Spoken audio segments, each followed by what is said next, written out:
Hello students, and now I am going to discuss about different steps in the cleaning are. Okay, ಅಂದ್ರೆ glasswares ಗಳನ್ನ clean ಮಾಡಬೇಕಿದ್ರೆ there are some different steps. ಯಾವೆಲ್ಲ steps ಗಳು ಇರ್ತವೆ? ಯಾವುದೇ glassware ಆಗಲಿ, either conical flask or else watch glass or a burette or a pipette. Okay, so general ಆಗಿ ಬೇರೆ ಬೇರೆ ಗ್ಲಾಸ್ವೇರ್ಸ್ ಗಳಿಗೂ ಕೂಡ ಬೇರೆ ಬೇರೆ ಮೆಥಡ್ಸ್ ಗಳು ಇರ್ತವೆ. ಬಟ್ ಜನರಲ್ ಆಗಿರುವಂತ ಕೆಲವೊಂದಷ್ಟು ಮೆಥಡ್ಸ್ ಗಳನ್ನ I am going to discuss. Okay, the first method in case of cleaning glassware ಅನ್ನ ಕ್ಲೀನ್ ಮಾಡಬೇಕಿರೋ ಒಂದು ಫಸ್ಟ್ ಮೆಥಡ್ ಯಾವುದು ಅಂತಾರ, first one which is nothing but soaking ಅಂತ ಕಾಲ್ ಮಾಡ್ತೀವಿ. Okay, and second one which is nothing but brushing ಅಂತ use ಮಾಡ್ತೀವಿ.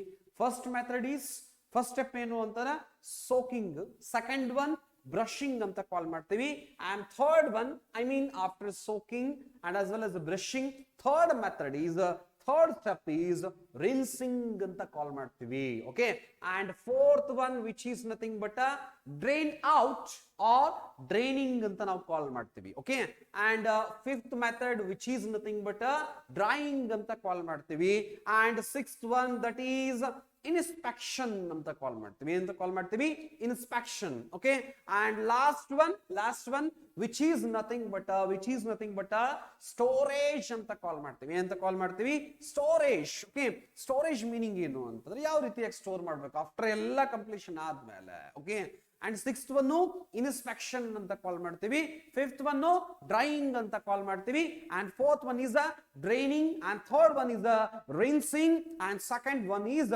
Brushing ಅಂತ ಕಾಲ್ ಮಾಡ್ತೀವಿ, and first one which is nothing but soaking. Okay, so ಈ 7 methods ಗಳನ್ನ 7 steps ಗಳನ್ನ in detail ಆಗಿ ನಾವು ಏನ್ ಮಾಡೋಣ ಇವಾಗ ಸ್ಟಡಿ ಮಾಡ್ತಾ ಬರೋಣ. Okay, so first step which is nothing but soaking. Okay, ಅದ್ರ ಮೀನಿಂಗ್ ಏನು ಅಂತ ಗ್ಲಾಸ್ ವೇಸ್ ಅನ್ನ ಹೇಗೆ ವಾಶ್ ಮಾಡೋದನ್ನ ನೋಡ್ತಾ ಬಂದ್ವಿ ಅಂತಂದ್ರೆ first step soaking. C apparatus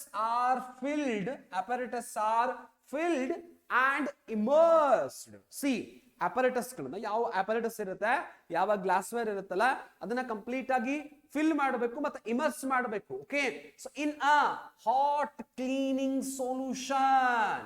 C, hot cleaning solution ನ ಫಿಲ್ ಮಾಡಿ ಅದರಲ್ಲಿ ಇಮರ್ಸ್ ಮಾಡಿದ್ವಿ ಅಂತಂದ್ರೆ and which is left over night, ಒಂದು ಕಂಪ್ಲೀಟ್ ನೈಟ್ ಅನ್ನ ಬಿಟ್ವಿ ಅಂತಾರೆ.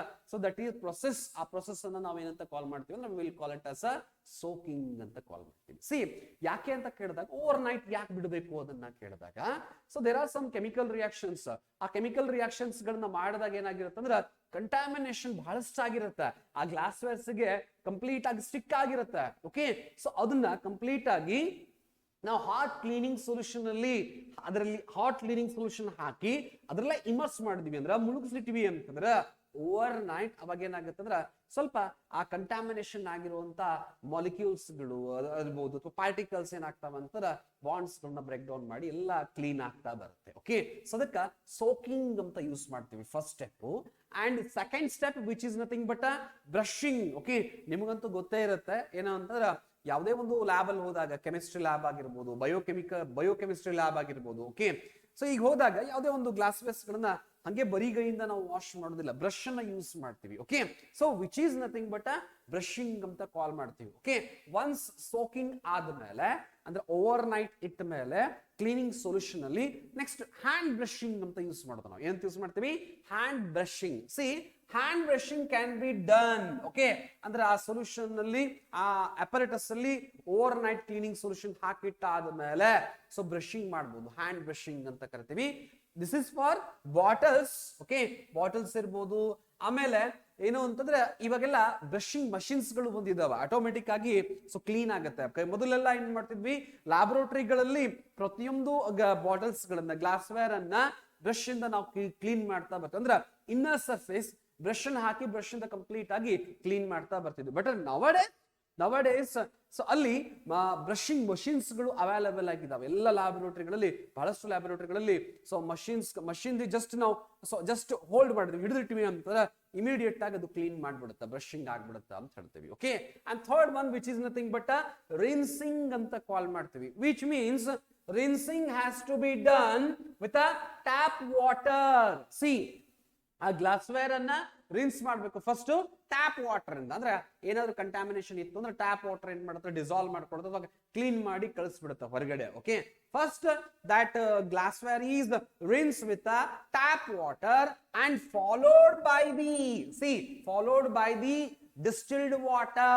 It means the tap water contains cations ಮತ್ತು anions ಗಳನ್ನ ಇರುತ್ತೆ, ಅದರಲ್ಲಿ anions ಮತ್ತು cations ಗಳು. ಓಕೆ, ಕಂಟಾಮಿನೇಟೆಡ್ ಆಗಿರುತ್ತವ. ಓಕೆ, ಸೊ ಅವುಗಳನ್ನ ರಿಮೂವ್ ಮಾಡಬೇಕು ಅಂತಂದ್ರೆ ಅಗೇನ್ ನಾವೇನ್ ಮಾಡಬೇಕು ಅಂದ್ರೆ ಯಾವುದೇ ಗ್ಲಾಸ್ ವೇರ್ ಇರಲಿ, ಐದರ್ ಬಾಟಲ್ಸ್ ಆಗಿರ್ಲಿ, ಪಿಪೆಟ್ ಆಗಿರ್ಲಿ, ಬ್ಯೂರೇಟ್ ಆಗಿರ್ಲಿ, ಕೊನಿಕಲ್ ಫ್ಲಾಸ್ಕ್ ಆಗಿರ್ಲಿ, ಬೀಕರ್ಸ್ ಗಳಾಗಿರ್ಲಿ, ಟ್ಯಾಪ್ ವಾಟರ್ ಇಂದ ವಾಶ್ ಮಾಡಿದ್ಮೇಲೆ then we need to rinse with the distilled water ಇಂದ rinse ಮಾಡಬೇಕು. Because this is so much important. ಯಾಕೆ ಅಂತಾರೆ ಬೇರೆ ಬೇರೆ ಕಂಪೌಂಡ್ಸ್ ಗಳನ್ನ ಪ್ರಿಪರೇಷನ್ ಮಾಡಬೇಕಿದ್ರ ಆ ಟ್ಯಾಪ್ ವಾಟರ್ ಏನಾದ್ರೂ ಕಂಟಾಮಿನೇಷನ್ ಆಗಿತ್ತು ಅಂದ್ರೆ ಆ ಗ್ಲಾಸ್ ವೇರ್ ಒಳಗಡೆ which will affect on the preparation of the solution. ನಾವೇನ್ ಪ್ರಿಪೇರ್ ಮಾಡ್ಕೋಬೇಕಂತ ಇದೀವಲ್ಲ ಸೊಲ್ಯೂಷನ್, ಅದ್ರ ಮೇಲೆ ಅದು ಎಫೆಕ್ಟ್ ಮಾಡುತ್ತೆ.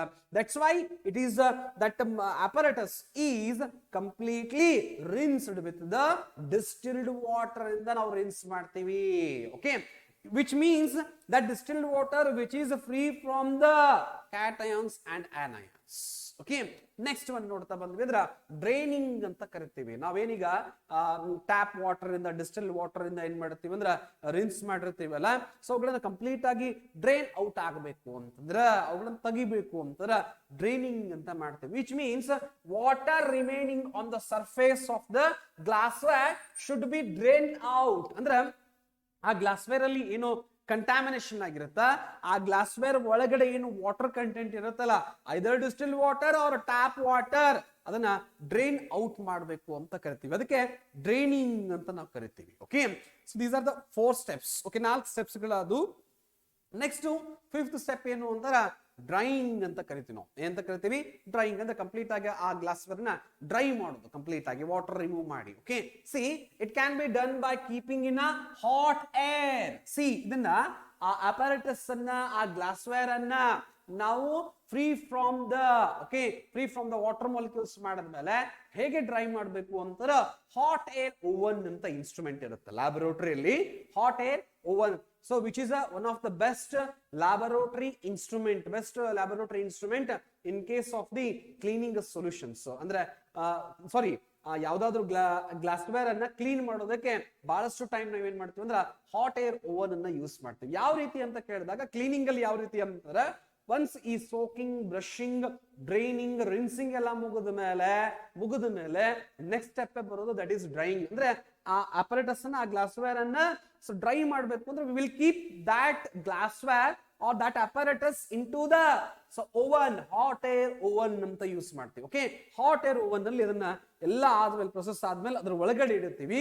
So temperature of drying is 60 degree Celsius. Okay, ಒಂದು ವೆಸಲ್ ಬಾಕ್ಸ್ ಇರುತ್ತೆ, ಅದ್ರೊಳಗಡೆ ಗ್ಲಾಸ್ವೇರ್ ಅನ್ನ ಪ್ಲೇಸ್ ಮಾಡ್ತೀವಿ.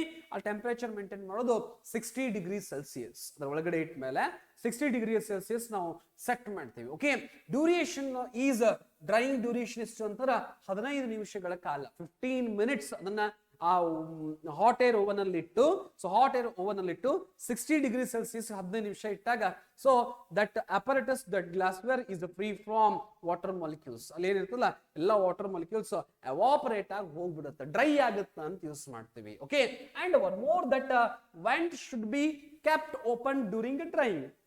ಅಂದ್ರೆ ಆ ಗ್ಲಾಸ್ವೇರ್ಗೆ ಏನಾದ್ರೂ ಔಟ್ಲೆಟ್ ಅಥವಾ ಇನ್ಲೆಟ್ ಅಂತ ಕರಿತೀವಲ್ಲ, ಅವುಗಳು ಇದ್ರು ಅಂತಂದ್ರೆ ಅವುಗಳನ್ನ ಓಪನ್ ಮಾಡಿ ಇಟ್ಟಿರ್ಬೇಕು. ಯಾಕೆ ಅಂತಾರ ಟೆಂಪರೇಚರ್ ಎಲ್ಲ ಕಡೆನೂ ಕೂಡ ಗ್ಯಾಸ್ ಅಥವಾ ಏನೋ ಇದ್ರೂ ಕೂಡ ಅದು ಎಲ್ಲ ಕಡೆನೂ ಕೂಡ ಸರ್ಕ್ಯುಲೇಟ್ ಆಗಬೇಕು. ಅಂದ್ರೆ ಸೊ ಅವಾಗ ಕಂಪ್ಲೀಟ್ ಅಪರೇಟಸ್ ಡ್ರೈ ಆಗುತ್ತೆ ಅನ್ನೋ ಉದ್ದೇಶದಿಂದ ವ್ಯಾಂಟ್ should be kept open during a drying process ಅಂತ ಕರಿತೀವಿ. ಓಕೆ, ನೆಕ್ಸ್ಟ್ ಈ 5 ಸ್ಟೆಪ್ಸ್ ಆದ್ಮೇಲೆ 6th ಒನ್ ಏನು ಅಂದ್ರೆ ಇನ್ಸ್ಪೆಕ್ಷನ್ ಅಂತ ಕರಿತೀವಿ. ಸಿ ಈಸಿ ಆಗಿರುವಂತದ್ದು ಇನ್ಸ್ಪೆಕ್ಟ್ ಮಾಡೋದು. ಏನ್ ಇನ್ಸ್ಪೆಕ್ಷನ್ ಮಾಡೋದು? ಸಿ ಈಗೇನ್ ನೀವು ಗ್ಲಾಸ್ವೇರ್ ನ ಕ್ಲೀನ್ ಮಾಡಿದ್ರಲ್ಲ, ಸೋಕಿಂಗ್ ಆಗ್ಲಿ, ಬ್ರಷಿಂಗ್ ಆಗ್ಲಿ, ರಿನ್ಸಿಂಗ್ ಆಗ್ಲಿ ಅಥವಾ ಡ್ರೈಯಿಂಗ್ ಆಗ್ಲಿ ಮಾಡಿದ್ರಲ್ಲ, ಸರಿಯಾಗಿ ಆಗಿದೆನೋ ಇಲ್ಲೋ, ಗ್ಲಾಸ್ವೇರ್ ಕ್ಲೀನ್ ಆಗಿದೆ ಇಲ್ಲೋ ಅನ್ನೋದನ್ನ ಇನ್ಸ್ಪೆಕ್ಟ್ ಮಾಡೋದು ಇನ್ಸ್ಪೆಕ್ಷನ್ ಅಂತ ಕರಿತೀವಿ. C dried glassware should be inspected for presence of any dirt or fibres. ಅಂದ್ರೆ ಅದನ್ನ ಡ್ರೈ ಮಾಡಿದ ಮೇಲೆ ಅದ್ರ ಒಳಗಡೆನೋ ಅದ್ರ ಮೇಲ್ಗಡೆ ಸರ್ಫೇಸ್ ಮೇಲೆ ಏನಾದ್ರೂ ಡರ್ಟ್ ಪಾರ್ಟಿಕಲ್ಸ್ ಗಳು ಇದಾವ ಅಥವಾ ಫೈಬರ್ಸ್ ಗಳ ಕಂಟಾಮಿನೇಷನ್ ಇದೆ ಅನ್ನೋದನ್ನ once we need to check it out or we need to inspect that one. Okay, and last step ಏನು ಅಂತಾರೆ 5 steps ಆದ್ಮೇಲೆ ಲಾಸ್ಟ್ ಸ್ಟೆಪ್ ಏನು ಅಂದ್ರೆ ಸ್ಟೋರೇಜ್ ಅಂತ ಕರಿತೀವಿ. ಏನಂತ ಕರಿತೀವಿ?